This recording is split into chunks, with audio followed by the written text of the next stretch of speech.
Hi, my sweet family. I'm so happy you're here with me today. I have a very special story to share, and it might touch your heart. Thank you for being here. We're going on a fun little journey together. But before we begin, tell me, where are you watching from? I love reading your comments and seeing where my wonderful family lives all around the world. Now, are you ready? Let's get started. 5 years ago in Atlanta, Georgia, a city where old Southern traditions mix with new dreams, two very special people were about to meet. It would change their lives forever. Alara Ellington was not just pretty, though she was, with her warm brown skin, smart eyes, and a kind smile that made people feel safe. What made her really special was her smart brain. Alara was a designer. She made houses and buildings that were good for people and good for nature. She could make places that helped the earth and made people feel at home. Alara grew up on a farm in Montgomery, Alabama. Her family had worked the same land for many years. Her dad always told her, "This land talks to us, Alara. It holds the voices of our family. Never forget where you came from." Alara always remembered that. Even when she moved to the big city of Atlanta to work, she carried her love for the land with her. Then there was Kalen Blackwell. He was a rich man who made lots of new inventions for cities. His company was called Blackwell Urban Tech. It helped cities stay clean and healthy. He built things like tall gardens, smart lights, and systems to clean water. If something made a city better, Kalen's company probably helped make it.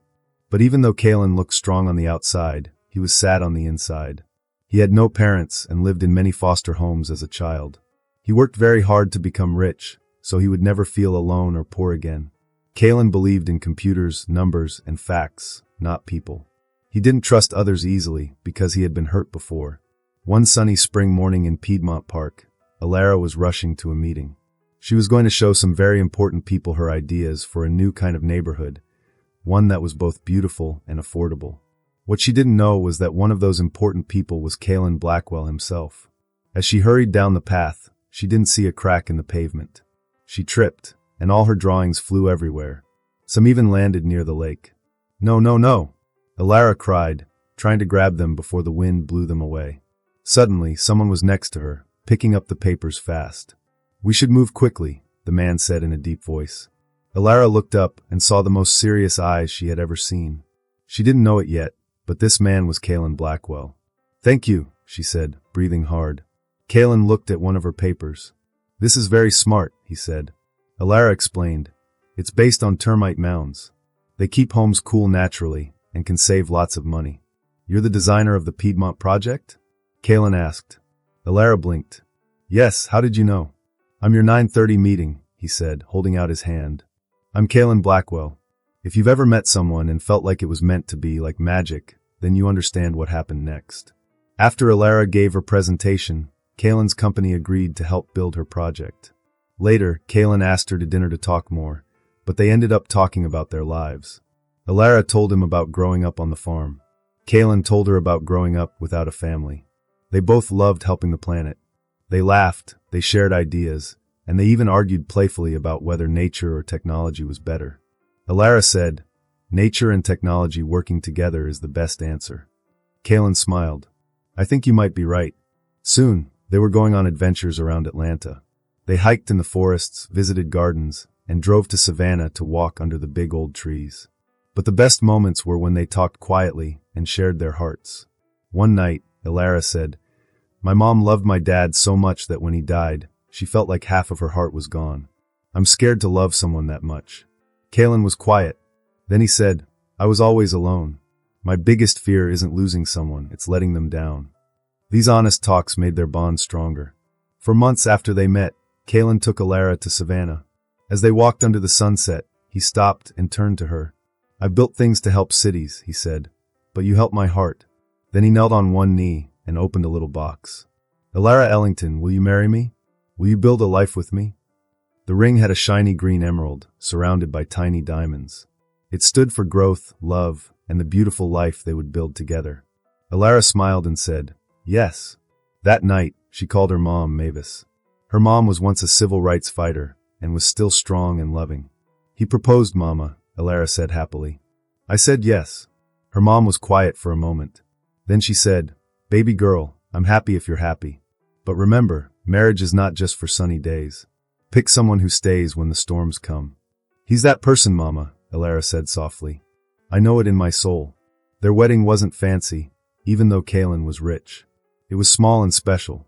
They got married in Cascade Nature Preserve, one of Alara's own projects. Only 40 people came. Wildflowers from her family farm filled jars along the path. Her mother walked her down the aisle. Mavis whispered to Kaylin, "Love her like she deserves." "With all my heart," Kaylin promised. They said their vows. Alara promised to be his home. Kaylin promised to be her shelter. "I've never belonged anywhere," he told her in front of everyone. "Until you. You are my home." After the wedding, they took a trip to Europe to look at other green cities and learn new ideas. Then they moved into a house they picked together. Not Kaylin's fancy apartment, but a lovely old house in Atlanta that they fixed up using eco-friendly materials. In the kitchen, they used smart tech Kaylin created to save energy. In the bathroom, the wood came from Alara's family farm. Their whole home was a mix of old and new, love and nature. Their jobs were going great. Alara's design company became famous for helping cities grow in a healthy way. Kaylin's tech company was still changing cities across the country. On their first anniversary, they went back to Alara's family land in Alabama. Kaylin gave her a necklace with a little glass vial filled with soil from her childhood home. "So you'll always carry your roots," he said. That night in bed, Alara whispered, "I want to start a family. I want to have your children." Kaylin didn't say anything right away. Then she saw tears in his eyes. "I never thought I'd have a family," he said. "I didn't think I was good enough." She gently held his face. "You deserve every good thing." After that, Kaylin became super helpful, learning about food, health, and the best ways to have a baby. It was sweet, even if he got a little too into it sometimes. But Alara understood. He had grown up with nothing, and now he wanted to make everything perfect. But then, trouble came like a storm. Kaylin's company was working on its biggest project ever. It was a system to help cities deal with trash in a clean way. Many cities had agreed to use it, and the government promised money to help. But suddenly, after a change in government, the money was taken away. The cities dropped out, and all the money Kaylin had already spent was lost. His company was in big trouble. Alara noticed Kaylin changing. He stopped coming to bed. She would wake up and see the glow from his office. "It's okay," he said. "Just working." But it wasn't okay. He looked tired and sad. He stopped dressing neatly. He stopped talking much. One day, Alara came home early. She found him sitting in the dark, a drink by his hand. "Tell me," she said gently, kneeling beside him. And finally he did. The company was almost out of money. It might shut down. Hundreds of people might lose their jobs. His dream project might never happen. "Everything I built," he whispered, "everything I am, it's all falling apart." Alara saw it then. He wasn't just a man. He was the little boy who had lost everything and was scared to lose it again. "We'll figure it out," she promised. "Together." But even as she tried to help, Kaylin pushed her away. He stopped talking to her. This wasn't just about money. It was about his heart breaking. Alara had to make a very big choice. Her family had a big piece of land in a place called Montgomery. It was almost 200 acres. Her great-great-grandparents, who were once slaves, had bought that land after they were freed. It had stayed in the family for many years. Her dad had made her promise never to sell it. "This land is our family's story, Alara," her father had told her before he died. "It holds our history, our hard work, and our tears. Promise me you'll keep it in the family." Alara had promised. But now, she was very worried. Her husband, Kaylin, was in big trouble. His company, Blackwell Urban Tech, was losing a lot of money. It was almost going to close. Kaylin was very sad and working so hard, but nothing was helping. So, Alara did something she never thought she would do. She met with lawyers without telling anyone. The land was very valuable because many people wanted to build houses there. Alara decided to sell the land. When the sale was done, she got a big check with lots of money. She came home and found Kaylin in his office. He was talking on the phone about laying off people from work. When he finished, Alara walked up and put the check on the table. "I have the money," she said softly. "It's enough to save the company until you find new work." Kaylin looked at the check, then at her. "Where did you get this?" "I sold my family's land," Alara said. "No, Alara, you didn't," Kaylin whispered. His face turned pale. "I did," she said kindly. "And I would do it again. But your father, your promise." "My father would understand," Alara said. "Sometimes we have to break one promise to keep a bigger one. I promised to be your partner in good and bad times. And this is me keeping that promise." Kaylin hugged her tightly. He looked like he wanted to cry. I'll pay you back, he whispered. I promise. I'll buy that land back for your family. We're your family now, Elara reminded him. The land helped us when we needed it. The money saved the company. No one lost their jobs. The projects kept going. Everything looked fine on the outside. But inside their hearts, something started to change. At first, it was small. Kalen worked longer hours. He had many dinners with business people. He didn't kiss her good morning like before. When Elara asked why, he said, I'm working hard so the company doesn't fall again. Elara couldn't argue. The company was better now because of her. But still, she missed her husband. Then, someone new came into their home. Her name was Gertrude, but everyone called her Nola. She was an old lady who had taken care of Kalen when he was in foster care. Kalen said, she's like family to me. I owe her everything. Her apartment was being torn down, so Kalen let her live with them. Elara was kind and gave Nola a nice room. But soon, Elara felt something strange. Nola smiled when Kalen was around, but when it was just Elara, she was cold. She would say things like, Kalen likes his shirts folded like this. I've done it since he was a boy.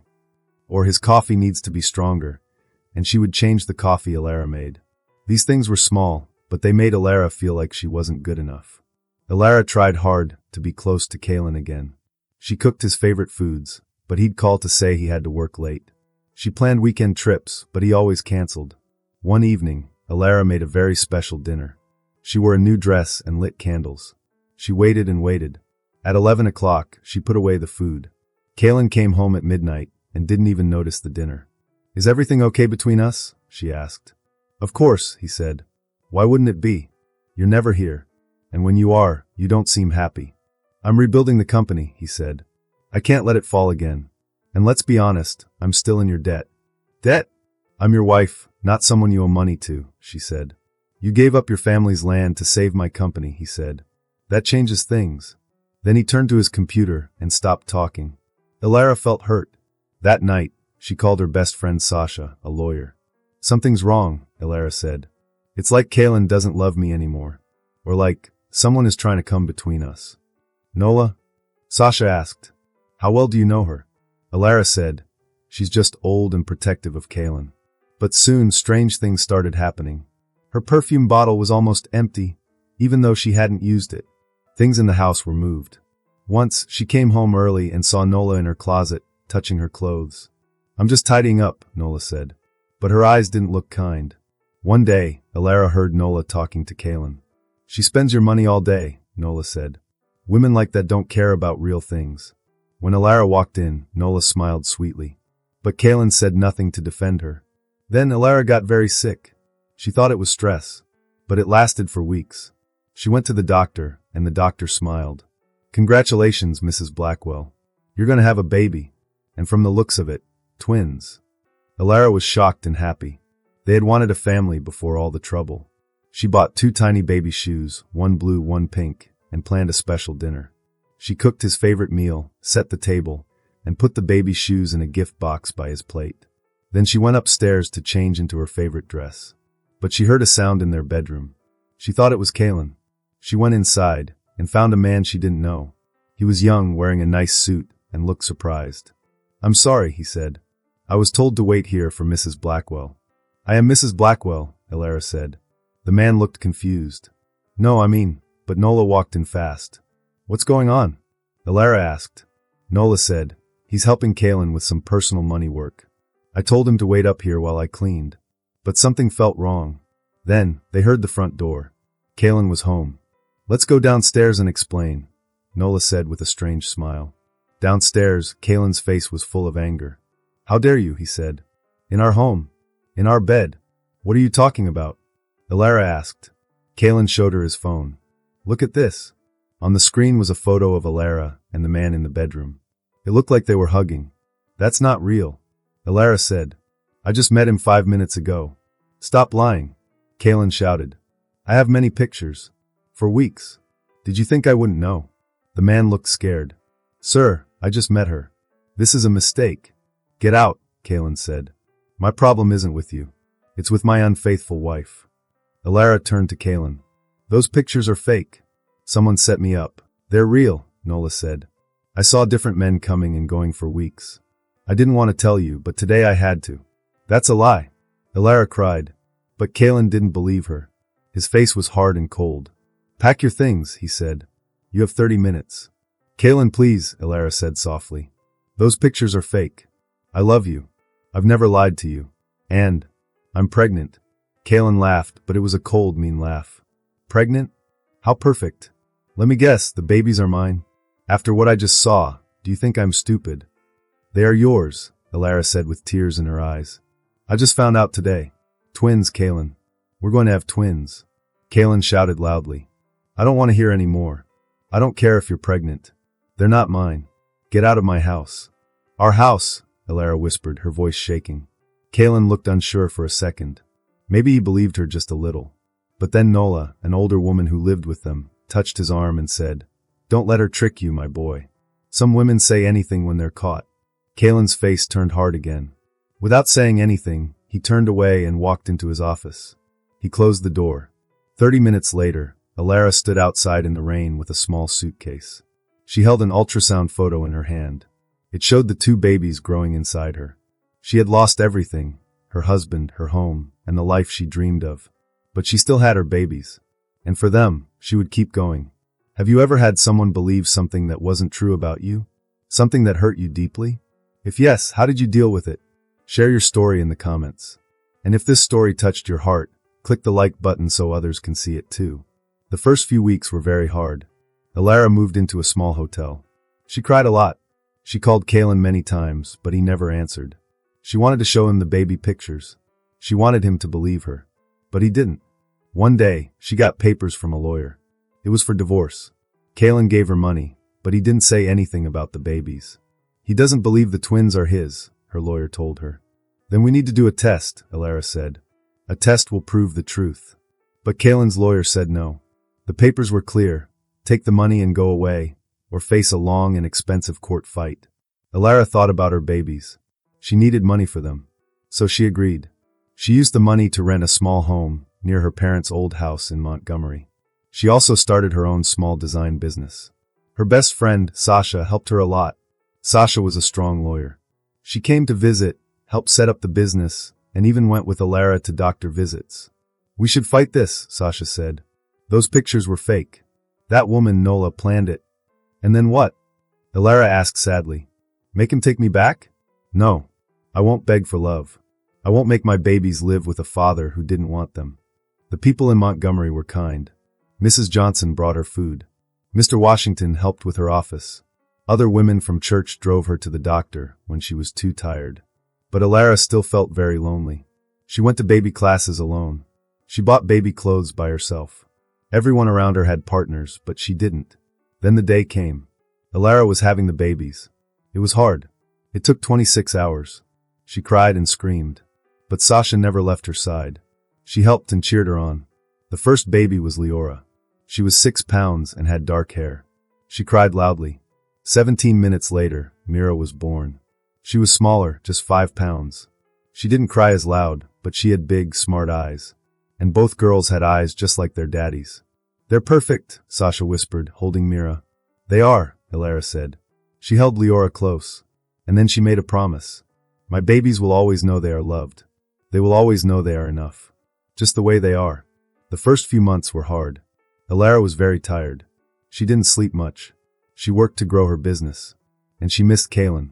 The girls started to look more like him every day. But Elara kept going. Her business started doing well. People liked her designs and hired her. Her home was full of books, music, and laughter. She never said bad things about Kalen to the girls. When they asked about him, she said, Your father and I loved each other once. But when trust is broken, love sometimes isn't enough. He doesn't know about you, but that doesn't mean you're not special. When the twins turned 5, Elara's business got even bigger. A big project in Atlanta needed her help. Atlanta was where she and Kalen had lived before. She thought hard about it. Girls, she said at dinner, Mommy got a job in Atlanta. We may need to live there for a little while. How do you feel about that? Leora asked. Will we still have our own room? Yes. Mira asked. Can we bring Mr. Whiskers? He was their old cat. Of course, Elara smiled. The girls looked at each other and nodded. Okay, Mommy. We can try Atlanta. Alara didn't tell them her biggest worry. She might see Kalen again. She hadn't seen him in 5 years. But if it happened, she would be brave. Kalen had changed too. He was richer than ever. His company had grown big all over the world. But he wasn't happy. He worked all the time. He didn't smile. He drank too much and didn't sleep well. Nola still lived with him. She took care of everything and didn't let women get too close. "No one loves you like I do," she would say. "Don't trust other women." Kalen believed her. He thought Alara had lied to him. Until one day, he was riding in his car. He looked at a design magazine. Then he saw a photo, a garden design that looked familiar. The name on the page made him stop breathing. Alara Ellington. Not Blackwell anymore. He read the article. It talked about her work. Then it said something that made him feel cold all over. Alara Ellington balances work with raising her 5-year-old twin daughters. 5 years old. He did the math. That was the same time Alara had told him she was pregnant. He looked at a photo in the article. Alara was smiling with 2 little girls beside her. They had dark curly hair, and his eyes. Kalen gasped. His whole body shook. "Stop the car," he said. When the car stopped, Kalen ran to the side of the road and threw up in a trash can. He felt sick. He had made a big mistake. He had thrown his wife out. He had not believed her. And now he knew. She had told the truth. The twins were his. The next few days went by like a blur. Everything felt confusing and scary. Kalen was trying to find out the truth, and what he learned made his heart hurt. He hired the best private investigators, people whose job is to find clues and secrets. He asked them to check everything about the night he thought Alara had betrayed him. They looked very closely at the pictures that made him believe she had lied. The pictures looked real at first, but the investigators used special tools to check them. And then they found it. The pictures had been changed. Someone had used a computer to make it look like Alara was bad.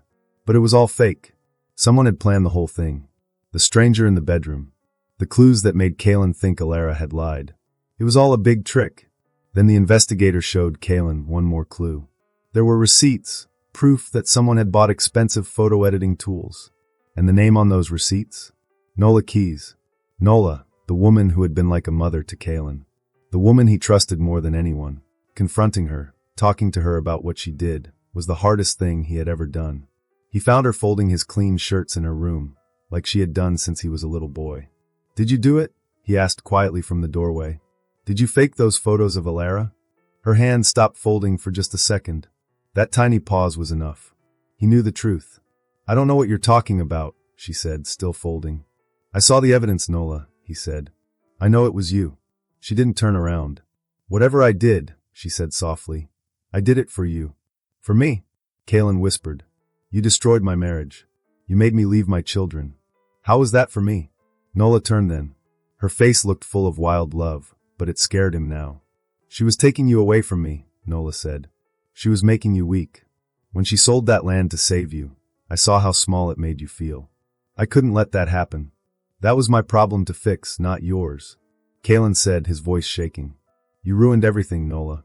Nola stepped toward him. Her eyes softened, just like the motherly look she always gave him. "My boy," she said, "no woman will ever love you like I do. I've been the only one who's always been there for you." "Where is it?" Kalen asked, his voice flat. "Where is what?" Nola asked. "Alara's things. The ones that disappeared. I know it was you. Her perfume. Her missing earrings. You made her think she was going crazy. Where are they?" Nola's eyes showed a flicker of fear. Then she stood tall.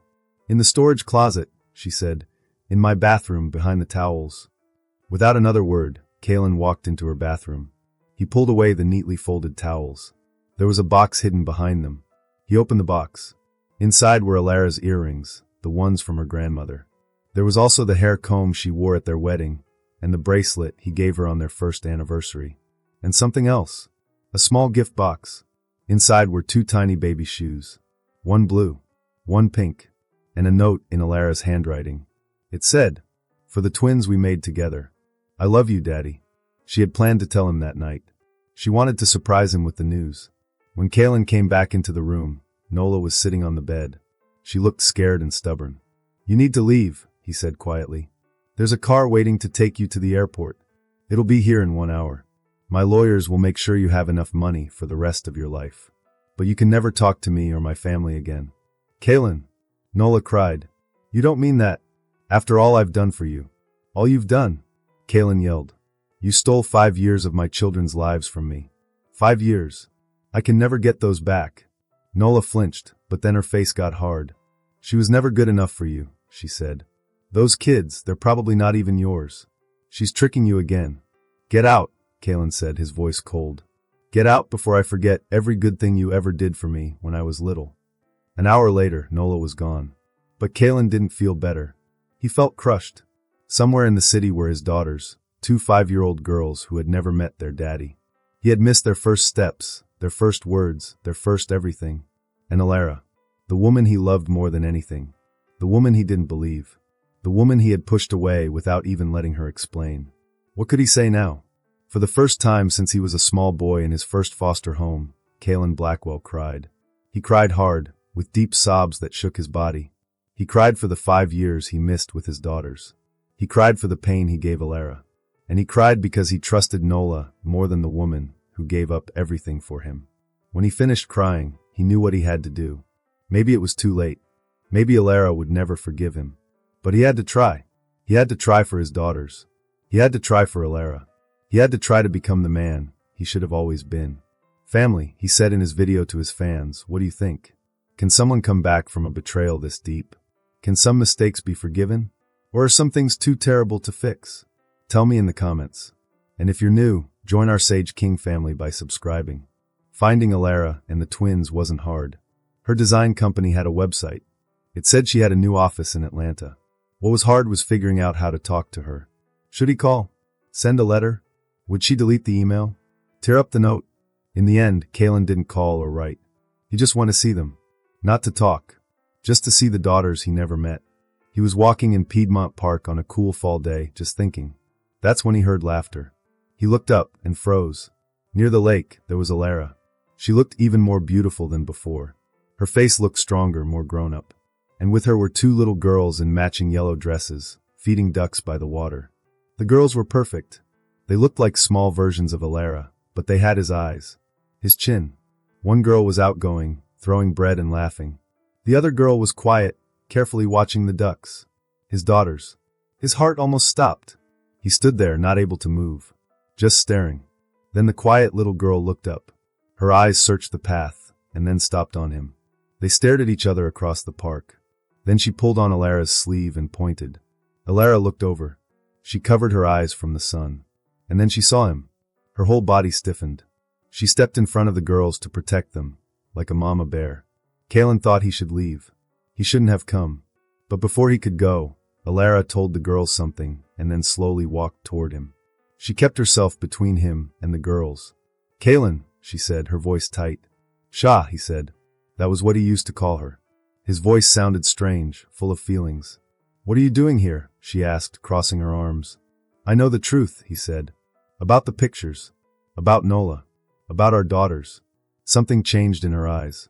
She looked hurt, angry, and something else. 5 years too late, she said softly. I know, he said. There's nothing I can say to fix it. But I needed to see them. Just once. They're real, she said. They're wonderful. And they're happy. What are their names? Leora and Mira. Beautiful names, Kalen whispered. Do they know about me? They know they have a dad. But they don't know details. They're too young for that kind of pain. Kalen nodded. I understand. I'll go now. Thank you for letting me see them. He started to leave. Kalen, Alara called. He turned back, his heart hoping. I don't know what you want or expect, she said. But whatever happens next has to be about them. Not what you want. Not what I want. Only what's best for them. It was more than he deserved. But it gave him hope. I understand, he said. From now on, they come first. Always. 1 week later, Alara invited him to her house. The twins were curious about the man who looked like them. She talked to their doctor and a child expert. They all said it was better for the girls to meet him now than to wonder. The first meeting was strange. Kalen felt nervous. He usually felt confident, but not now. Leora, the loud and fun twin, talked the most. She showed him her rock collection. This one is sparkly. It's super rare, she said. Mira, the quiet twin, just watched him closely. Her eyes saw everything. You have our eyes, she said during a quiet moment. No, Mira, Kalen said kindly. You have mine, and they look much better on you. Mira gave him a tiny smile before watching him again. That night, after the girls went to bed, Alara and Kalen sat at the kitchen table. "They're amazing," he said. "You did such a good job." "I had to," she said. "They deserve nothing less." "What happens now?" Kalen asked quietly. This question had been in his heart since he found out the truth. Alara took a deep breath. Her answer came slowly and carefully. "I don't know, Kalen. I never planned for this. I never thought you'd want to meet them. I want to be their dad, Alara. I want to be part of their lives. I'll do it your way. I'll follow your rules. I missed 5 whole years. I don't want to miss another day," he said with a sad look in his eyes. Alara's eyes were shiny with tears she hadn't let fall. "It's not that easy, Kalen. You can't just come in and be their dad now. They don't know you. They need time. I'll give them all the time they need. I'll wait, and I'll do whatever you say," Kalen said. "And if I say no," she asked. "If I decide it's too risky for them to get close to you?" Those words felt like someone punched him in the chest. "Is that what you're saying?" he asked sadly. She sighed. "Not yet, but you need to understand something. That night, when you kicked me out and said I was lying, you made a choice. It was the wrong choice, but it was still your choice. Now I have to make a choice too, a choice that's best for Leora and Mira. If I think you're hurting them, I'll protect them, even if that means keeping you away." Her words were hard, but they were fair. "I understand," he whispered. "Just tell me what you want me to do." After that, they started taking small steps. Kalen got to see the girls, but only with Alara watching. They had careful talks. Alara kept strong rules in place. Then came the legal stuff. Kalen wanted to be their legal dad. He wanted them to have his last name. He wanted to protect them and help pay for their future. He wanted to make up for the years he had missed. But Alara wasn't sure. She didn't doubt he was their real father. The girls looked just like him. But if Kalen had legal rights, that meant he could one day try to take them away. "I can't risk losing them," she told Sasha, her lawyer. "Then we'll fight," Sasha said firmly. "We'll make sure the agreement keeps you and the girls safe. Kalen Blackwell may be powerful, but this time, he won't win everything. Not with your daughters." When they went to court, it was hard. Kalen said he'd give money to help raise the girls, even without getting custody. But his lawyers told him to ask for shared custody, so Alara couldn't keep him away forever. Sasha said no. She asked for a long time period before any custody would happen. Time for Kalen to prove he could be a real father. The courtroom got tense when Kalen sat in the witness chair. "Mr. Blackwell," Sasha asked him, "why should my client trust you with her daughters? You kicked her out when she was pregnant. You didn't even check the facts. Why should she believe you now?" Kalen didn't look at his lawyers. He looked straight at Alara. "She shouldn't trust me," he said quietly. "I haven't earned it. I made a terrible mistake. I let fear and pride control me. I didn't think someone like Alara could love someone like me, someone broken." His voice shook, but he kept going. "I'm not asking to be forgiven. I just want a chance to be their dad, whatever way is allowed. If it takes years, if I have to visit with people watching, if I have to go through hard steps, I'll do it. I'll fight for them, even if it's my fault we're here." Alara then spoke to the court. "I'm not trying to keep them from their dad, but I need to protect them from the hurt I went through. If they let him into their hearts, I need to know he won't hurt them. I need to know he won't leave them." The judge was wise. He made a fair choice. Kalen was named the twins' legal father, but Alara would keep full custody for 1 year. During that time, Kalen could visit the girls, slowly and with rules. The visits could grow if everyone, including a child expert, said the relationship was healthy. "You both don't get everything you want," the judge said. "Miss Ellington, you must let the girls know their father. Mr. Blackwell, you must prove you're ready to be a real father. You lost that chance once. Earn it this time." Alara and Kalen left the court feeling mixed, happy and nervous. The legal fight was over. But now came the real work, building a family or at least learning to co-parent. Laws could tell people what to do, but they couldn't make trust happen. In the months after court, Kalen started visiting the girls more. At first, Alara watched every visit. They had gentle talks, and Kalen was very careful. Leora liked him quickly. She loved how he listened to her questions and talked about her drawings and toys. Mira was quieter. She watched him closely. She only gave him tiny pieces of her heart, and only when she felt sure he would be kind. Kalen worked hard to learn about being a dad. He read books, learned about child growth, and found ways to connect with each girl without pushing too hard. He didn't try to win their love with gifts. He just kept showing up, for bedtime stories, park trips, and little moments. But he also had a secret habit. Every night, after the city got quiet, Kalen would park his car far from Alara's house. He didn't peek in or try to talk. He just sat there for an hour or two, watching the house like a quiet protector. One night, Alara came home late and saw his car. At first, she was mad. Was he spying? At the next visit, she asked him about it. I wasn't spying, he said. I didn't know about them before. I couldn't protect them then. But now I can watch over them. It gives me peace to know they're safe. We have a good alarm system, she said. And we live in a safe place. I know. It doesn't really make sense. But sitting there, it feels like being their dad, even when I can't be with them. His words were so honest that Alara felt something inside her shift. Maybe she could see his pain now, not just her own. Then, something happened that tested their progress. A group of bad people had been stealing in nearby areas. One night, Alara walked home from her office. She felt someone behind her. She walked faster and turned a corner, and came face to face with a man in a hoodie. Purse. Phone. Now, he said. Alara's heart raced. She was about to give him her bag when she heard a strong voice. Step away from her. It was Kalen. He came out of the dark, serious and calm. The robber stared at him, trying to decide if Kalen was dangerous. I said now, Kalen said again. The robber backed away and ran off. Alara stood still, shaking. Kalen came over slowly. Are you hurt? He asked. No. What are you doing here? She said. I was watching like always. I saw you leave your office. Then I saw someone following you, so I got out of the car. Alara thought about what just happened. His strange nighttime habit had just saved her. The girls are with my mom tonight, she said softly. Would you like to come in for coffee? I think we need to talk. That talk in her kitchen was the first one they had alone. No lawyers, no judges. It wasn't forgiveness. But it was a start. A few weeks later, a big storm hit the city. Winds howled and rain poured down. The power blinked. The twins were sick and scared. Alara ran to calm them and then checked the back door. It had been making noise in the wind. She looked out the window and gasped. A man stood outside in the rain near her door. She almost screamed, until she saw it was Kalen, soaked and shivering. She rushed to the door. What are you doing? It's dangerous. He looked surprised. I was worried about the storm. They said there could be flooding. So you stood in the storm? She cried.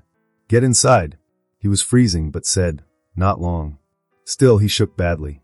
You'll get sick, she said. Wait here. She brought him towels and an old sweatshirt. Change into this. I'll make tea. As she made the tea, she felt confused. Part of her still wanted to keep her heart safe. But another part saw how much he cared, even if he showed it in strange ways. When he came out of the bathroom, he was wearing a sweatshirt that was too small. His hair was damp but not dripping anymore. He looked younger now, more like the man Alara had fallen in love with, not like the rich man who had once told her to leave. Are the girls okay? He asked, taking the warm mug of tea she gave him. They're fine, she said. A little scared of the thunder, but they're sleeping now. She looked at him while sipping her own tea.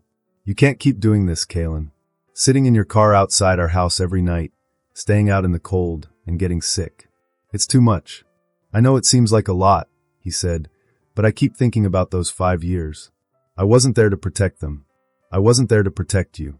You can't change that, she said softly. No matter how much you try now, it won't fix the past. His voice was full of sadness. Then tell me, what can I do to make it right? I'll do anything. She felt the truth deep in her heart. Nothing can make it right. What happened, happened. We all lost something we can never get back. Kalen looked very sad, but Alara went on. The real question is, can we build something new? Something better for the girls? They need us now. That's what matters. Before he could say anything else, the wind outside got stronger. It shook the house. Then the lights blinked and went out. Everything went dark. Alara heard one of the twins cry, Mommy. I'm coming, baby, she called out. Then she turned to Kalen. Wait here. There are candles in the drawer by the sink. After she calmed the girls, she came back to the kitchen. The room was now glowing with candlelight. Kalen had found some flashlights and batteries, and was getting things ready. The power company says the lights might not come back until morning, he told her after checking his phone. I can leave if you want. Or I can sleep on the couch, just in case something happens. The storm outside was loud. Tree branches scratched the windows. Alara thought about the night ahead. The twins might wake up scared again. Stay, she said. The girls will feel safer if someone else is here. She told herself it was just someone, just another grown-up to help. Not the girl's father. Not the man she once loved more than anything. But as the night went on, things changed. The twins came out to the living room and wanted to sleep with everyone. They all made a camp on the floor with blankets and pillows. Kaylin made shadow puppets and told silly stories to make the girls laugh. Slowly, they stopped being scared. Elara watched them. She felt something inside her change. A door in her heart, one she had kept tightly closed, was starting to open, just a little. The next morning, something bad happened. Kaylin was making pancakes with Leora when he suddenly fell to the floor. His skin was hot. He had a high fever. "Daddy's sick," Leora cried out. It was the first time she called him Daddy. No one noticed how special that was in the panic. At the hospital, the doctors said Kaylin had pneumonia. The rain and cold had made him very sick. He needed to stay in the hospital. While the nurses got him settled, one of them asked Elara for emergency contact info. "Oh, Miss Ellington is already listed as your main contact, Mr. Blackwell," the nurse said. "What?" Elara looked at Kaylin.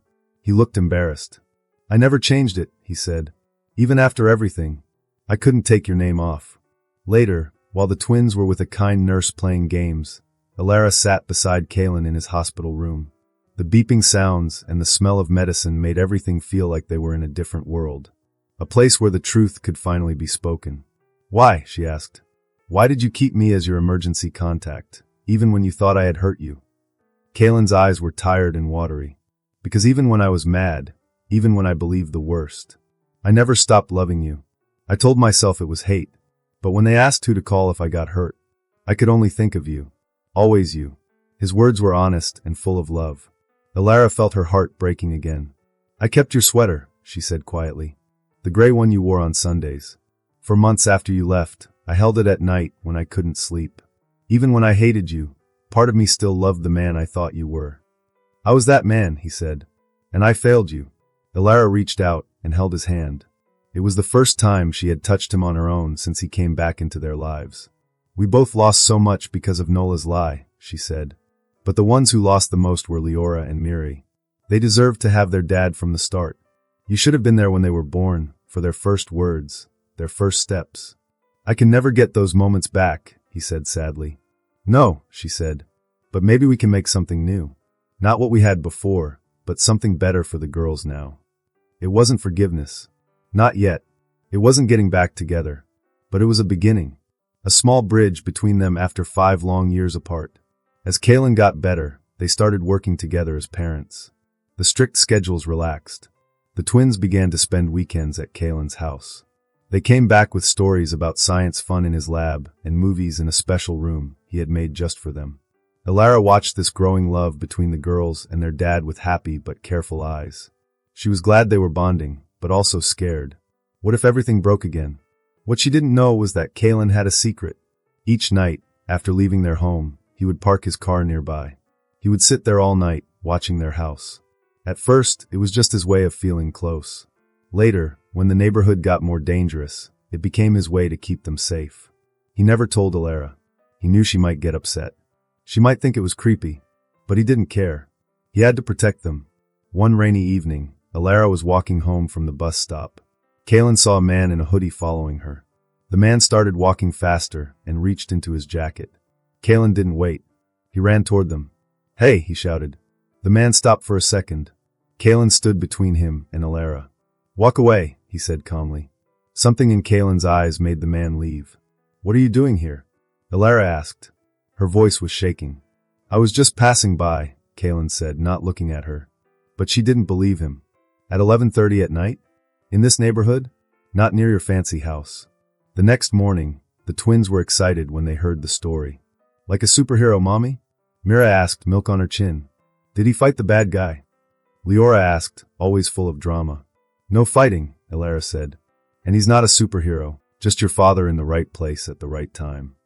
But the girls were curious now. They wanted to know more about their dad, who he was before, how he met their mom, what made him happy and sad. Elara told them the truth. She shared both the good and the bad. She told them about the smart, kind man she had once loved, before money and hurt feelings got in the way. 2 weeks later, a huge storm hit the city. The wind howled outside. The twins built a blanket fort and cuddled together. Alara checked all the windows and doors. That's when she saw him, Kalen, sitting in his car across the street. Rain hit the windows, but he was still there watching, making sure they were okay. With a deep sigh, Alara grabbed an umbrella and ran out into the storm. She tapped on his window. "This is silly. You'll get sick again." Kalen rolled down the window.